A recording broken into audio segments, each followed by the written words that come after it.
بسم اللہ الرحمن الرحیم۔ بسم اللہ الرحمن الرحیم۔ ہمارے آج کے سبق کا عنوان ہے من عقیدۃ غامضۃ الی وثنیۃ سافرہ، الجھے ہوئے عقیدے سے عام بت پرستی کی طرف۔ اس میں بتایا گیا کہ عیسائیوں نے اپنے صاف اور واضح عقیدے کو تبدیل کر کے ایک الجھے ہوئے عقیدے کی طرف چلے گئے، یعنی عقیدہ تثلیث کو اپنایا اور اللہ تعالیٰ کی غلط صفات بیان کی۔ تو پھر اس کے بعد اس الجھے ہوئے عقیدے سے وہ عام بت پرستی کی طرف منتقل ہو گئے۔ انہوں نے اپنا عقیدہ چونکہ تبدیل کر دیا تو پھر اس کا اختتام جو ہے وہ شرک پر ہی ہوا، بت پرستی پر ہوا۔ تو اس سبق میں اسی کے بارے میں بتایا جائے گا۔ وانتقل دعاة المسیحیت الی اوروبا بدافع من عندهم، مسیحیت کی تبلیغ کرنے والے از خود یورپ منتقل ہو گئے۔ از خود اس لیے کہا کہ حضرت عیسیٰ علیہ السلام نے انہیں نہیں کہا تھا کہ تم یورپ منتقل ہو جاؤ، کیونکہ حضرت عیسیٰ علیہ السلام نے خود اس کی تصریح بیان کر دی تھی کہ وہ بنی اسرائیل کی گمشدہ بھیڑوں کی طرف بھیجے گئے ہیں۔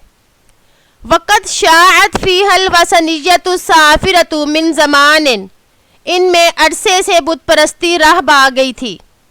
وغاصت فیہا الی الاذقان، اور وہ اس میں ٹھوڑیوں تک ڈوبے ہوئے تھے۔ غاصت جو ہے یہ واحد مؤنث غائب کا صیغہ ہے، یہ ماضی مثبت معروف کا صیغہ ہے، باب نصرہ ینصر سے، یعنی غاصہ یغوص غوصاً۔ غوث کا مطلب ہوتا ہے غوطہ لگانا، کسی چیز میں ڈوب جانا یا غوطہ لگانا، یعنی وہ اپنی ٹھوڑیوں تک بت پرستی میں ڈوب چکے تھے۔ فکان الیونان وثنیین، اور یونانی بت پرست تھے۔ وقد تصوروا صفات اللہ فی شکل آلہۃ شتیٰ، انہوں نے اللہ کی صفات بہت سے معبودوں کو دے دی تھی، یعنی اللہ کی صفات کے لیے انہوں نے جدا جدا معبود بنائے تھے، تو اللہ کی صفات کو تقسیم کر دیا تھا۔ نحتو لہا تماثیلا، اور ان کی مورتیاں بنا ڈالیں۔ نحتو یہ صیغہ ہے جمع مذکر غائب کا ماضی مثبت معروف سے، یہ باب زاربا سے ابھی آتا ہے اور باب سامعہ سے بھی آتا ہے۔ زاربا سے نحتا ینحتو اور سامعہ سے نحتا ینحتو کر کے آئے گا، اور اس کا مصدر نحتن آتا ہے۔ نحتن کا مطلب ہوتا ہے تراشنا یا برابر کرنا۔ وَبَنَوْا لَهَا مَعَابِدَ وَحَيَاكِلَ، اور ان کے لیے عبادت گاہیں بنا لی تھیں، یعنی ان بتوں کے لیے عبادت گاہیں بنائی۔ یہ جو حیاکل ہے یہ جمع ہے اور اس کی واحد ہیکل آتی ہے۔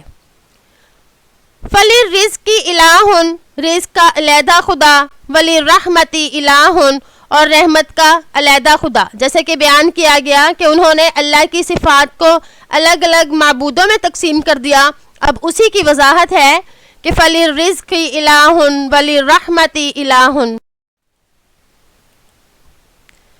وَالْقَهْرِ إِلَٰهٌ، اور قہر کا علیحدہ خدا۔ وَكَانَتِ الرُّومِيَّةُ عَرِيقَةً فِي الْوَثنِيَّةِ وَالتَّمَسُّكِ بِالْخُرَافَاتِ، رومی بت پرستی اور خرافات میں غرق تھے۔ وَقَدْ امْتَزَجَتِ الْوَثنِيَّةُ بِلَحْمِهَا وَدَمِهَا، بت پرستی ان کے گوشت اور خون میں مل گئی تھی۔ وَجَرَتْ مِنْهَا مَجْرَى الرُّوحِ وَالدَّمِ، اور بت پرستی کا تعلق ان سے جسم اور خون کا سا تھا۔ وَكَانَ الرُّومَانُ يَعْبُدُونَ آلِهَةً شَتَّىٰ، اور روم والے بہت سے معبودوں کی عبادت کرتے تھے۔ فَلَمَّا وَصَلَتْ إِلَيْهِمُ النَّصْرَانِيَّةُ، تو جب ان تک عیسائیت پہنچی، وَتَنَثَّرَ قِسْطِنطِینُ الْکَبِیرُ سَنَةً 306 وَاحْتَضَنَ الدِّینُ الْجَدِیدَ وَتَبَنَّاهُ وَجَعَلَهُ دِینُ الدَّوْلَةِ الرَّسْمِیَّةِ، اور جب ان تک عیسائیت پہنچی تو بڑا قسطنطین 306 مسیح میں عیسائی ہو گیا، وہ نئے دین سے چمٹ گیا اور اس کے بہت قریب ہو گیا اور اسے سرکاری مذہب قرار دیا۔ وَبَدَأَتِ النَّصْرَانِيَّةُ تأخذ الشيء الكثير من العقائد الوثنية والتقاليد الرومية والفلسفة اليونانية. اور مذہب عیسائیت نے رومی تقالید، یونانی فلسفہ اور بت پرستی سے بہت کچھ حاصل کر لیا. یعنی جو بڑا قسطنطین جب عیسائی ہوا تو یہ عیسائیت جو ہے ان کا گورنمنٹ کا قانون بن گیا، ان کا سرکاری مذہب بن گیا. تو پھر عیسائیت میں بہت سی چیزیں شامل ہونا شروع ہو گئیں. وَتَدْنُو إِلَيْهَا رُوَيْدَ رُوَيْدَ، آہستہ آہستہ اس کے قریب ہوتا گیا. وَصَارَتْ تَفْقِدُ أَصْلَتَهَا النَّبَوِيَّةَ، نبوی تعلیمات سے اس کا ہم ترجمہ جو ہے نا تفقدو اس کا بعد میں کریں گے، پہلے اس کا یہاں سے کریں گے. نبوی تعلیمات وبساطتها الشرقیہ، مشرقی کشائش، وحماستها التوحیدیہ، اور توحیدی غیرت مفقود ہوتی چلی گئی. اب یہاں پہ ہم اس کا تفقدو کا ترجمہ کریں گے تو اس کا بامحاورہ ترجمہ یوں بن گیا، اس میں نبوی تعلیمات کی اصل مشرقی کشائش توحیدی غیرت مفقود ہوتی چلے گئی، یعنی ختم ہو گئی. وَدَخَلَ فِيهَا بَعْضُ الْمُنَافِقِينَ فَتَعَمُوهَا بِعَقَائِدِهِمُ الْقَدِيمَةِ وَذَوْقِهِمُ الْوَثَنِيِّ، اس میں بعض منافق داخل ہو گئے، انہوں نے اس میں عقائد اور بت پرستی کے شوق کو جگہ دی. وَنَشَأَ مِنْ ذَلِكَ دِينٌ جَدِيدٌ، تو اس سے ایک نیا دین سامنے آ گیا. تَتَجَلَّ فِيهَا النَّصْرَانِيَّةُ وَالْوَثَنِيَّةُ سَوَاءً بِسَوَاءٍ، جس میں عیسائیت اور بت پرستی دونوں کا یکساں امتزاج صاف ظاہر ہوتا ہے.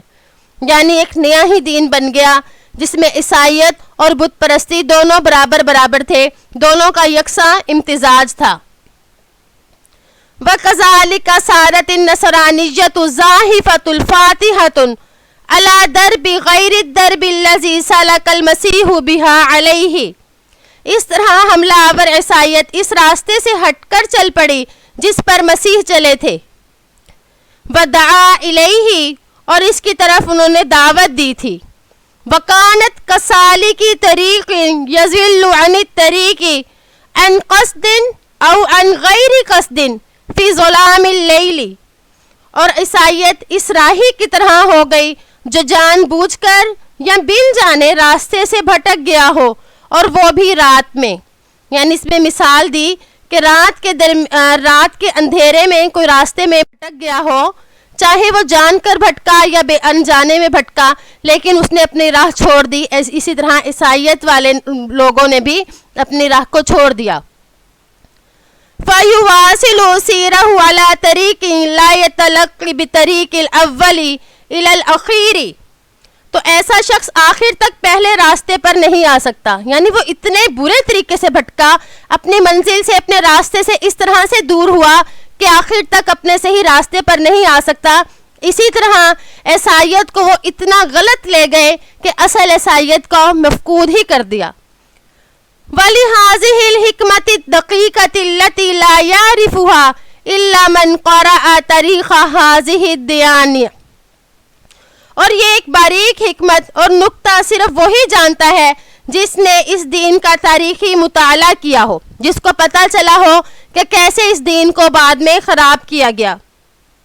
دیانہ جو ہے یہ حاضی کا مشارن الیہ ہے.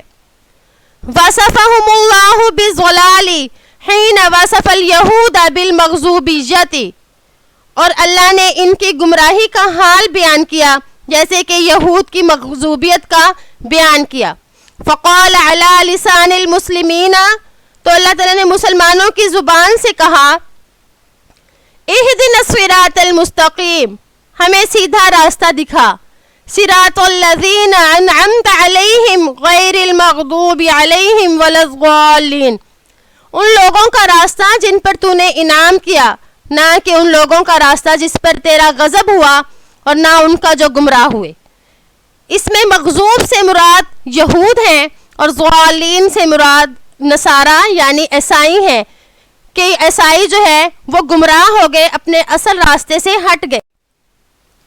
وَكَانَتْ فِي ذَلِكَ مَاسَةٌ لِعُرْوَةَ وماسة الإنسانية التي قادتها أوروبا زمنا طويلا ولا تزال مسيطرة عليها ومتحكمة فيها ولله الأمر من قبل ومن بعد.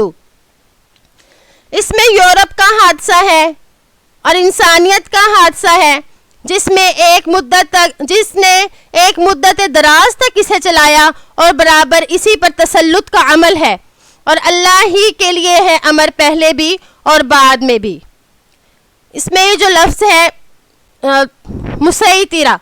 مسیطرہ کا مطلب ہوتا ہے نگران ہونا یا داروغہ ہونا.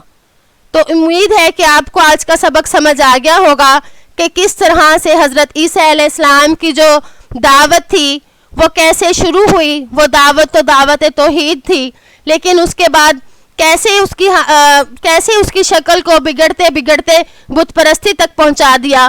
پہلے الجھے ہوئے عقیدے کی طرف گئے اور اس کے بعد عام بت پرستی کی طرف، اور عیسائیت میں کئی نئی چیزیں شامل ہو گئیں جس نے اصل عیسائی مذہب کو ختم ہی کر دیا.